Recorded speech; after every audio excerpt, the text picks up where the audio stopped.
Hello everyone, welcome to our Sayali fashion designer channel. आणि मी आहे सायली.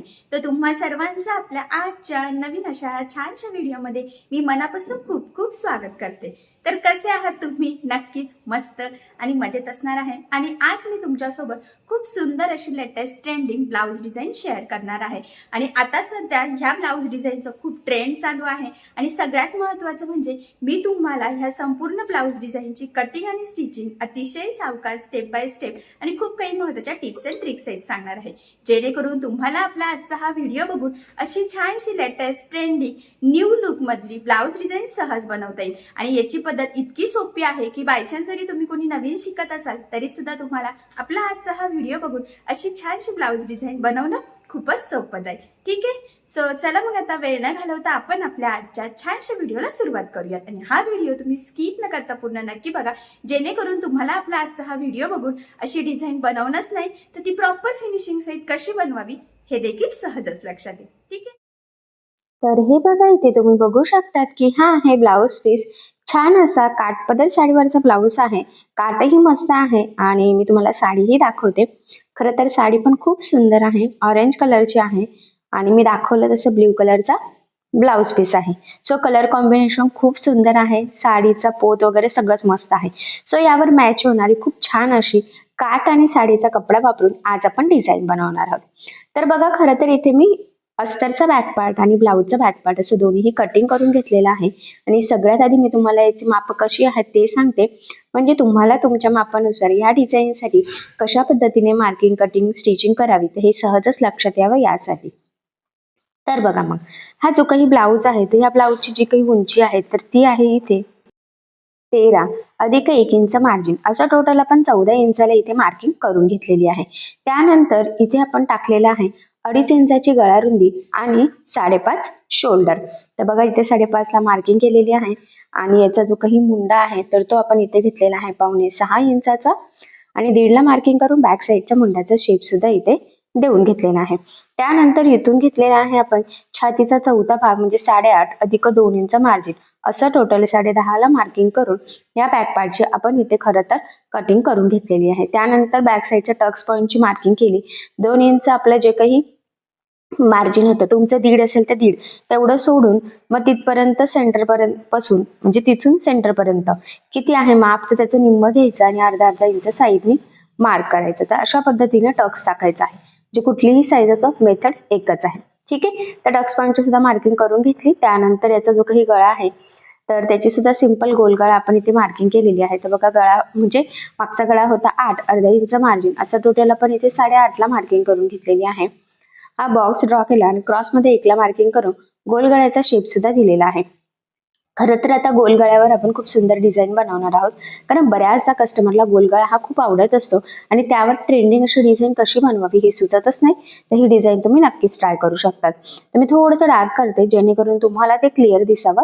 खरं तर यासाठी आता गोल गळ्याची जी काही मार्किंग केलेली आहे तर तो गळा आपल्याला इथे लगेचच कट करून सुद्धा घ्यायचा आहे.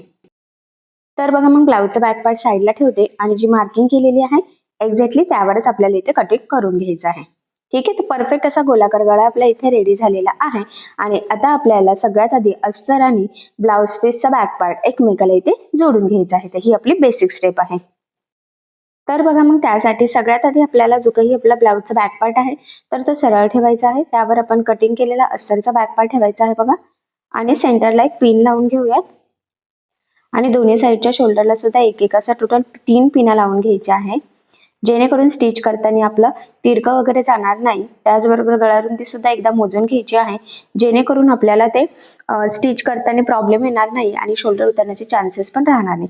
आता बघा, या पद्धतीने पिनअप केल्यानंतर सगळ्यात आधी आपल्याला खरं तर इथे जो काही गळा आहे गोल गळा तर तिथे टिप मारून घ्यायची आहे. तर तिथे टिप मारताना सगळ्यात आधी आपल्याला साधारणतः पाव इंच एवढं मार्जिन पकडायचं आहे. तर बघा, मग पाव इंच मार्जिन पकडत पकडत इथे कडेकडेने आपल्याला या पद्धतीने संपूर्ण गळ्याला टिप मारून घ्यायची आहे. टिप मारताना मार्जिन कमी जास्त होणार नाही याची काळजी घ्यायची आहे, कारण बिना कॅनव्हास पेपरचा हा गळा आहे. सो त्यासाठी तो अतिशय सावकाशपणे आपल्याला स्टिच करणं किंवा ही टीप मारणं तितकंच गरजेचं आहे. आता ही टीप मारून झाल्यानंतर लगेचच कमरेच्या साईडला साधारणतः अर्धा इंच एवढं मार्जिन पकडत टीप मारायची. या स्टेपमुळे काय होतं की गळा आणि कमरेचा पार्ट दोन्हीही आपलं फिनिशिंग सहित सोबतच रेडी होतं. टीप मारल्यानंतर जे काही कमरेच्या साईडला एक्स्ट्राचं किंचितचं ब्लाऊज पीसचं फॅब्रिक असेल तर ते कट करायचं आणि गळ्याच्या मध्ये सुद्धा जे काही एक्स्ट्राचं फॅब्रिक आहे तर ते सुद्धा इथे कटिंग करून घ्यायचं आहे. त्यानंतर गळ्याला द्यायचे आहे छोटे छोटे कट्स, जेणेकरून ज्यावेळेस आपण हा बॅक पार्ट सरळ करू तर तो प्रॉपर असा गोल फिनिशिंग सहित सरळ व्हावा, त्यासाठी ही स्टेप खूप इम्पॉर्टंट आहे. तर बघा मग ह्या पद्धतीने मी व्यवस्थित ते सरळ करून घेतलेलं आहे. आणि आता आपल्याला सगळ्यात आधी द्यायची आहे दाबटीप. कुठे? गळ्याच्या साईडला. तर बघा मग लक्षात राहू द्या, दाबटीप देताना आपल्याला काळजी घ्यायची आहे की आपला अस्तरचा आतला जो काही कपडा आहे तर तो वरती दिसणार नाही, जेणेकरून आपली गळ्याची फिनिशिंग बिघडणार नाही. तर फिनिशिंगसाठी ही खूपच महत्त्वाची टीप आहे, तर ही तुम्ही आवर्जून फॉलो करायचीच आहे. तर बघा मग मी अतिशय सावकाशपणे खरं तर इथे ही दाबटीप देऊन घेतलेली आहे. ठीक आहे. यानंतर आता आपल्याला काय करायचं आहे, लगेचच कमरेच्या साईडला सुद्धा दाबटीप देऊन घ्यायची आहे. मी म्हटलंच होतं की गळा आणि कमरेचा पार्ट आपला दोन्हीही सोबतच इथे फिनिशिंग सहित रेडी होतो. सो त्यामुळे मग लगेचच कमरेच्या साईडला सुद्धा दाबटीप द्यायची आणि तिथे सुद्धा आतला अस्तरचा कपडा वरती दिसणार नाही याची काळजी घेतच आपल्याला ही दाबटीप टाकून घ्यायची आहे. हा पॉईंट खूप इम्पॉर्टंट आहे, कारण बऱ्याचदा अस्तरचा कपडा वरती दिसतो आणि ब्लाऊजचं सगळं लुकच बिघडतं. सो तसं होऊ देऊ नका. ठीक आहे. तर बघा किती प्रॉपर फिनिशिंग सहित आपला हा पार्ट रेडी झाला. त्यानंतर आता बघा ह्या पद्धतीने अस्तर आणि मेन फॅब्रिक आपल्याला जोडून घ्यायचं आहे. हे जोडताना जेवढं शक्य आहे तेवढं कमीत कमी मार्जिन आपल्याला पकडायचं आहे, कारण हे मार्जिन आपण कुठेही कॅल्क्युलेट केलेलं नसतं. हा पॉईंट खूप महत्वाचा आहे, तर लक्षात राहू द्या. आणि अजून एक महत्वाचं म्हणजे हे जोडताना कुठे गोळा होणार नाही, तिरकं जाणार नाही, तर या छोट्या मोठ्या गोष्टींची सुद्धा आपल्याला इथे काळजी घ्यायची आहे. तर बघा मग किती प्रॉपर फिनिशिंग सहित जोडलेला आहे. त्यानंतर ब्लाऊज पीसचा जो काही एक्स्ट्राचा कपडा आहे तर तो सुद्धा इथे कटिंग करून घ्यायचा आहे, म्हणजेच आपला परफेक्ट मापाचा बॅक पार्ट रेडी होईल. कारण तुम्हाला सगळ्यांनाच माहित आहे, अस्तरवर आपण परफेक्ट कटिंग करतो आणि ब्लाऊज पीसचा कपडा आपण थोडंसं एक्स्ट्राचं मार्जिन ठेवून कटिंग करत असतो, त्यामुळे ही स्टेप खूपच इम्पॉर्टंट आहे. तर बघा मग किती परफेक्ट असा आपला हा बॅक पार्ट इथपर्यंत रेडी झाला.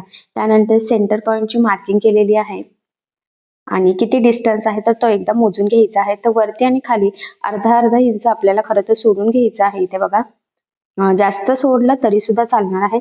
आता बघूयात, मला असं वाटतंय की 3.5चा आपण इथे छोटासा पॅच रेडी करू शकतो, म्हणजे खूप कमी पण नाही होणार आणि खूप जास्त पण होणार नाही. तर आता हे तुमच्या गळ्यावर डिपेंड असेल, वर आणि खाली दोन्ही साईडला अर्धा अर्धा इंच तरी सुटलं पाहिजे. 1-1 इंच सोडलं तरी सुद्धा चालेल. ठीक आहे. आता मी इथे पेपर कॅनव्हास घेतलेला आहे, कारण की ब्लाऊज डिझाईनसाठी आपल्याला पेपर कॅनव्हासच लागत असतो. तर बघा मग 3.5ला मार्किंग करून घेतली. त्याचबरोबर इथे त्याचं निम्म घ्यायचं आहे 3.5चं. तर 1.25ला मार्किंग केली बघा आणि 1-1 इंच रुंदी घेतलेली आहे. आणि ह्या पद्धतीने लाईन ड्रॉ करून हा छोटासा बॉक्स इथे काढायचा. ही आपली बेसिक स्टेप आहे. आता यानंतर काय करायचं आहे आपल्याला, इथे ना छोटासा कर्व काढायचा आहे. तर अर्धा इंच किंवा 1.25 इंच तुम्ही इथे गॅप घेऊ शकतात. तर मी अंदाजेच काढलेला आहे, पण 1 इंचापेक्षा तो कमी आलेला आहे. ठीक आहे. आता हीच मार्किंग आपल्याला दुसऱ्या साईडला सुद्धा फेंट दिसते तर ती डार्क करून घ्यायची, जेणेकरून दोन्ही साईडने सेंटर पासून आपला शेप व्यवस्थित सरळ यावा यासाठी. तर बघा सगळ्या साईडने एक्स्ट्राचं मार्जिन ठेवून आपण हा कॅनव्हासवर इथे कट केला. आता त्यासाठी मी अस्तर घेतलेला आहे. तर कटिंग करताना जे काही थोडंफार अस्तर उरलेलं आहे तर त्याचाच पार्ट घेतलेला आहे. आणि सगळ्यात आधी आता आपल्याला ह्या कॅनव्हास पेपरचा जो काही शेप आहे त्याला अस्तर जोडून घ्यायचं आहे. तुम्हाला जर अस्तर उरलं नाही तर तुम्ही दुसरं पण तुमचं आधीचं उरलेलं यूज करू शकतात, कारण की हा जो काही ब्लाऊज आहे याच्या स्लीव सुद्धा मोठ्या आहे, पण मग थोडासा तुकडा होता तर तो इथे पुरतोय, तर मी इथे यूज करते. सगळ्यात आधी कडेकडेने टीप मारून फक्त इझिली कॅनव्हास पेपर आणि अस्तर एकमेकाला जोडून घ्यायचं आहे. त्यानंतर सगळ्या साईडने थोडंसं मार्जिन ठेवायचं आहे आणि एक्स्ट्राचा ब्लाऊज पीस कट करायचा. आता तो फोल्ड करून घ्यायचा आहे आणि टीप मारून घ्यायची आहे, म्हणजेच कॅनव्हास पेपर आपला हा जो काही अस्तर आहे ना तर यामध्ये सगळ्या साईडने पॅक होईल आणि धुतल्यानंतर सुद्धा ब्लाऊज खराब व्हायला नको, त्यासाठी ही स्टेप खूपच इम्पॉर्टंट आहे. तर बघा मग अशा पद्धतीने सगळ्याच साईडने आपण इथे टीप मारून घेतलेली आहे. आता हा रेडी झालेला पॅचला सेंटरला मार्किंग केलेली आहे. बॅक पार्टचा सेंटर आणि हा सेंटर मॅच करत सगळ्यात आधी आपल्याला मध्यभागी एक टीप मारून घ्यायची आहे. म्हणजे काय होतं की मध्यभागी म्हणजे सेंटर पासून दोन्ही साईडला शेप आपला सरळ येतो. कमी जास्त किंवा तिरका वगैरे वर खाली असं होण्याचे चान्सेस राहत नाही. जर तुम्ही अंदाजे टीप दिली तर बऱ्याचदा टीप मारताना तो हलू शकतो. आणि आता जी काही आपण असा थोडासा गोलाकार शेप दिलेला आहे बघा, तर त्या शेपवर इथे टीप मारून घ्यायची आहे. तर एक्झॅक्टली जी मार्किंग आहे त्यावरच टीप येईल याची काळजी घ्यायची आहे, कारण की आपण जशी टीप मारणार तसाच आपला शेप इथे येणार आहे. त्यामुळे अतिशय काळजीपूर्वक खरं तर आपल्याला इथे टीप मारून घ्यायची आहे. आणि बघा मी एकदम परफेक्ट अशी बरोबर त्या म्हणजे जी काही मार्किंग होती ना तिथेच टीप मारून घेतलेली आहे. तर तुम्ही सुद्धा अतिशय सावकाश आणि काळजीपूर्वक इथे टीप मारून घ्यायची आहे. त्यानंतर ह्या पद्धतीने फोल्ड करून छोटा कट मारला आणि हा मधला कॅनव्हास पेपरचा अस्तर, ब्लाऊज पीस हा सगळा पार्ट खरं तर आपल्याला इथे कट करून घ्यायचा आहे. एक लाईन एवढं मार्जिन इथे ठेवायचं आहे. आणि आता या शेपला तिथे छोटे छोटे कट्स मारायचे आहे, जेणेकरून ज्यावेळेस आपण हा कॅनव्हास पेपर आतमध्ये फोल्ड करू तर प्रॉपर असा आपल्याला जसा शेप हवा आहे, जसा आपण ड्रॉ केलेला आहे तसा यावा. त्यासाठी ही स्टेप खूप इम्पॉर्टंट आहे. फक्त एवढंच आहे की कट्स मारताना कुठेही ब्लाऊजला कट जाणार नाही याची सुद्धा आपल्याला काळजी इथे घ्यायची आहे. आणि बघा मग आतमध्ये फोल्ड केलेला आहे, व्यवस्थित प्रेस करून घ्यायचं. आणि आता आपल्याला या शेपला कडेकडेने द्यायची आहे दाबटीप.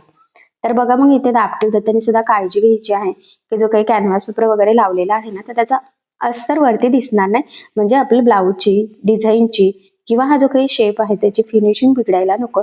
त्यासाठी ही स्टेप खूपच इम्पॉर्टंट आहे, कारण बऱ्याचदा गडबडीत काय होतं, थोडाफार कपडा दिसतो आणि सगळं ब्लाऊज डिझाईनचं लुकच बिघडतं. सो तसं होऊ देऊ नका. आणि बघा मग इथे तुमच्या लक्षात येईल खरं तर किती छान प्रॉपर फिनिशिंग सहित आपला हा मधला शेप इथे रेडी झालेला आहे. बघा किती छान व्यवस्थित आलेला आहे. आता हा जो काही पार्ट आहे तर त्याच्या मापाचं मी इथे अस्तर कट करून घेतलेला आहे. आणि सध्या आता हा जो काही पार्ट आहे ना तर हा मी साईडला ठेवते. आणि साडीचा इथे 1/2 मीटर कपडा घेतलेला आहे. तर दोन्ही साईडने काठ होते तर ते काठ मी कट करून सेपरेट करून घेते आणि साईडला ठेवून घेतले. त्यानंतर जो काही साडीचा कपडा आहे ना तर तो आपल्याला किती लागतोय रुंदीला तर ते चेक करत मी ही पट्टी इथे कट करून घेते, कारण की बाही डिझाईनसाठी सुद्धा आपल्याला साडीचा कपडा हा लागणारच आहे. आता बघा सगळ्यात आधी काय करायचं, ही जी काही पट्टी आहे ना ती याला असे छोट्या छोट्या चून टाकायचे आहे, म्हणजेच प्लेट्स टाकायचे आहे. हे बघा तर व्यवस्थित सेम येतील, थोडी याची काळजी घ्यायची आहे, खूप गडबड करायची नाहीये. आणि साडीचा कपडा असतो तर दुसऱ्या साईडने तर ते व्यवस्थित प्रेस करूनच आपल्याला टीप मारावी लागणार आहे, लगेच त्या सेट होणार नाहीये. पण जेवढं शक्य आहे तेवढं व्यवस्थित थोडं थोडं पकडत पकडत खरं तर आपल्याला इथे या छोट्या छोट्या प्लेट्स टाकून घ्यायच्या आहेत.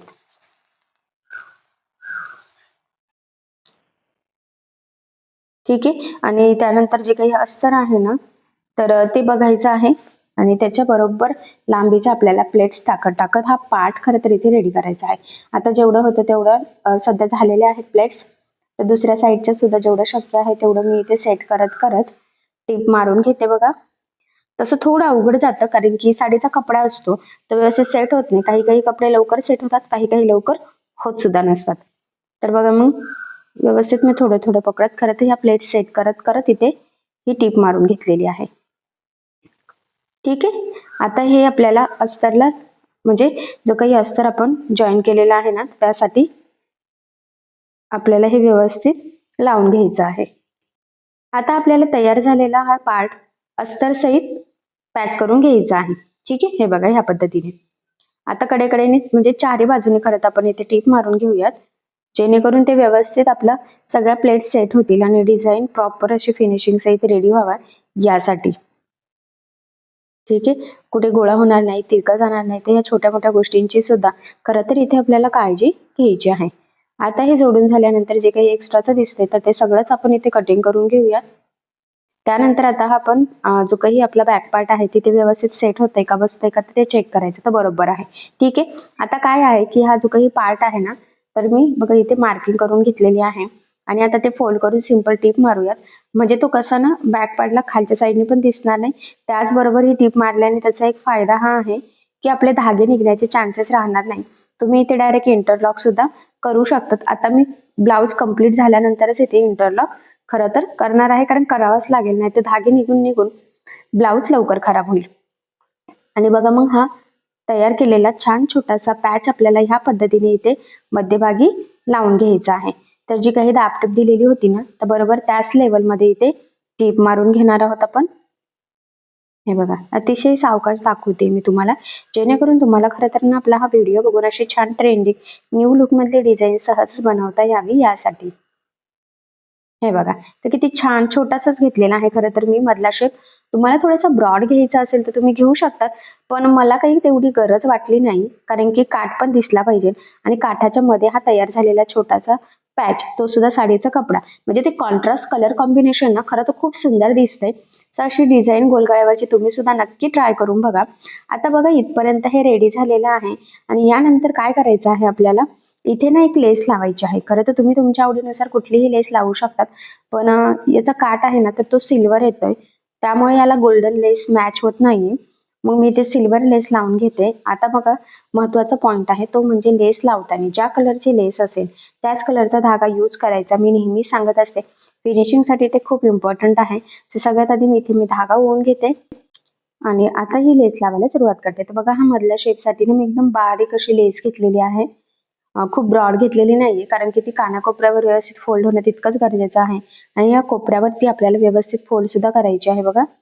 आणि पुन्हा तिथून फिरून आपण ह्या पूर्ण शेपला ही छान छोटीशी नाजूक अशी लेस लावून घेतलेली आहे. खरं तर इथे तुम्ही तुमच्या आवडीनुसार कुठलीही लेस यूज करू शकतात, म्हणजे ते तुमच्यावर किंवा तुमच्या कस्टमरवर डिपेंड आहे.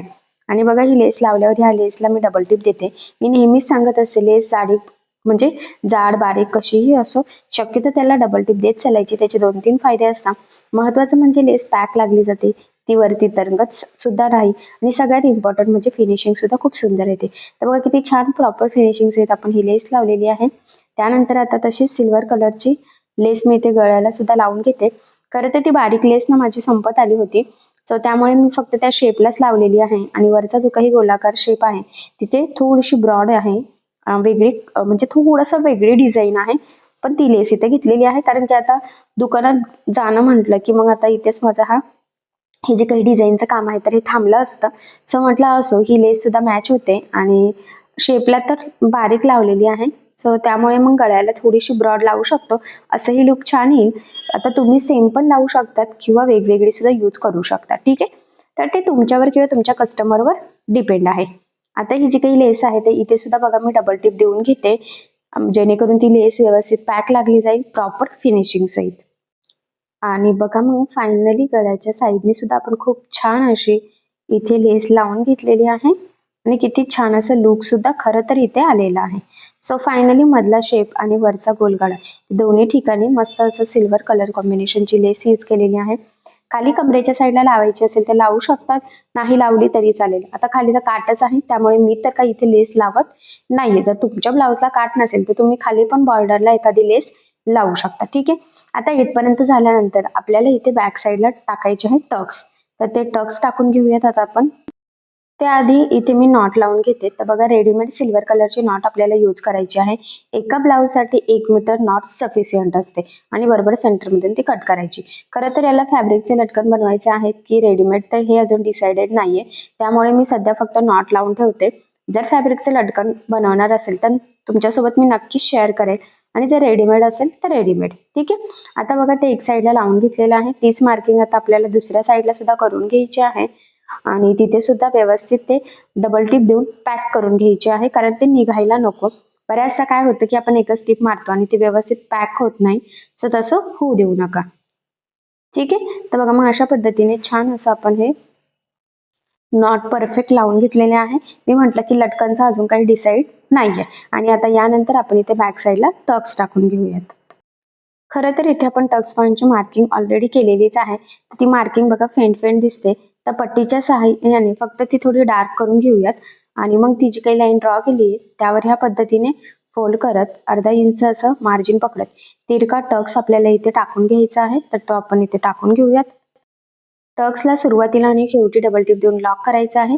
त्याचबरोबर संपूर्ण टक्सला सुद्धा डबल टिप द्यायची आहे. तर हा पॉईंट खूप इम्पॉर्टंट आहे, तर लक्षात राहू द्या. सेम त्याच पद्धतीने दुसऱ्या साईडला सुद्धा फोल्ड करून तिरका टक्स आपण इथे टाकलेला आहे आणि तिथे सुद्धा डबल टिप दिली. सुरुवातीला डबल टिप देऊन लॉक सुद्धा करून घ्यायचा आहे, म्हणजे तिथून शिलाई निघणार नाही, अर्थातच ब्लाऊज सुद्धा आपला लवकर खराब होणार नाही. तर बघा इथपर्यंत आपला आता स्टिच झालेला आहे.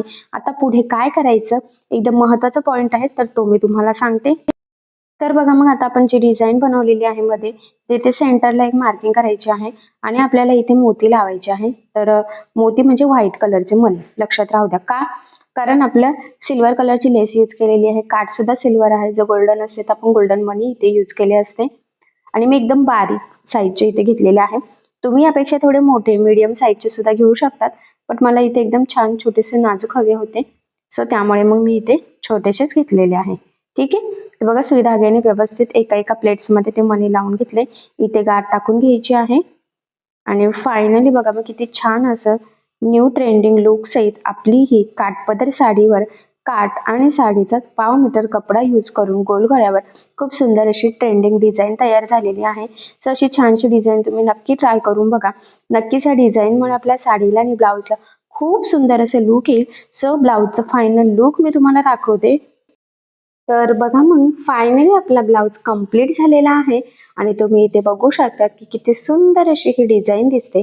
आणि खरं तर ह्या डिझाईन आणि साडी आणि ब्लाऊजचं कलर कॉम्बिनेशन यामुळे हा ब्लाऊज खूप छान दिसतोय. आणि नक्कीच या छानशा ट्रेंडिंग ब्लाऊज डिझाईनमुळे आपल्या साडीला आणि ब्लाऊजला खूप सुंदर असं लुक येईल. तशी छानशी ट्रेंडिंग ब्लाऊज डिझाईन तुम्ही नक्की ट्राय करून बघा. साडीचा फक्त पाव मीटर कपडाच आपण इथे यूज केलेला आहे, खूप पण काही यूज केलेला नाहीये, त्यामुळे साडी खूप शॉर्ट होईल असंही काही नाहीये. पण कलर कॉम्बिनेशन जर यूज केलं तर खरं तर ना डिझाईनला खूप सुंदर लुक येतं. आणि बऱ्याच कस्टमरची रिक्वायरमेंट गोल गळा असतो आणि गोल गळ्यावर कशी डिझाईन बनवावी हे देखील आपल्याला समजत नाही. सो अशी डिझाईन तुम्ही नक्की ट्राय करू शकतात. नक्कीच या डिझाईनमुळे साडीला ब्लाऊजला खूपच सुंदर असं लुक येईल. आणि आय होप सो ही छानशी ट्रेंडिंग ब्लाऊज डिझाईन तुमच्या कस्टमरला सुद्धा नक्कीच आवडेल. सो नक्की ट्राय करून बघा. ठीक आहे.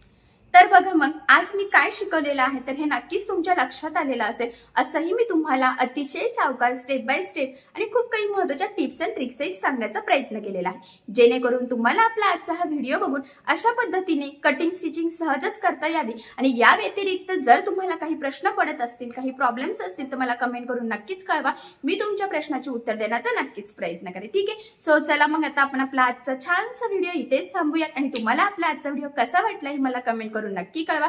त्याचबरोबर आपला व्हिडिओ आवडला असेल व्हिडिओला लाईक करायला विसरू नका. आणि असेच नवनवीन छानसे व्हिडिओज बघण्यासाठी आपल्या सायली फॅशन डिझायनर या चॅनलला लाईक करा, शेअर करा आणि सबस्क्राईब करायला विसरू नका. ठीक आहे. सो चला मग भेटूया पुन्हा नवीन अशा छानशा व्हिडिओमध्ये. तोपर्यंत टेक केअर, काळजी घ्या. आणि आपला आजचा व्हिडिओ शेवटपर्यंत पूर्ण बघितल्याबद्दल thank you so much. Bye bye.